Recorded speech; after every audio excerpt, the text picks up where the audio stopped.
Two couples were playing poker one evening. Jim accidentally dropped some cards on the floor. When he bent down under the table to pick them up, he noticed Bob's wife, Sue, wasn't wearing any underwear under her dress. Shocked by this, Jim, upon trying to sit back up again, hit his head on the table and emerged red-faced.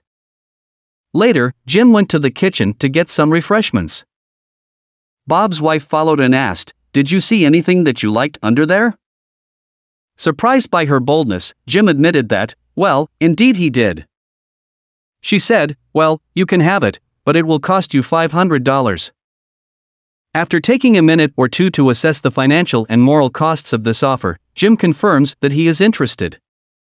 Sue told him that since her husband Bob worked Friday afternoons and Jim didn't, Jim should be at her house around 2 p.m. Friday afternoon.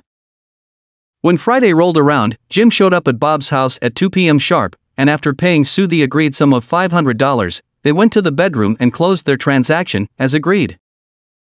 Jim quickly dressed and left. As usual, Bob came home from work at 6 p.m. and upon arriving, asked his wife, "Did Jim come by the house this afternoon?" With a lump in her throat, Sue answered, "Why yes, he did stop by for a few minutes this afternoon." Her heart nearly skipped a beat when her husband curtly asked, "And did he give you $500? Sue, using her best poker face, replied, "Well, yes, in fact he did give me $500.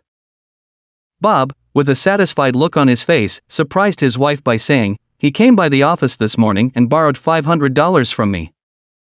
He promised he'd stop by our house this afternoon on his way home and pay me back."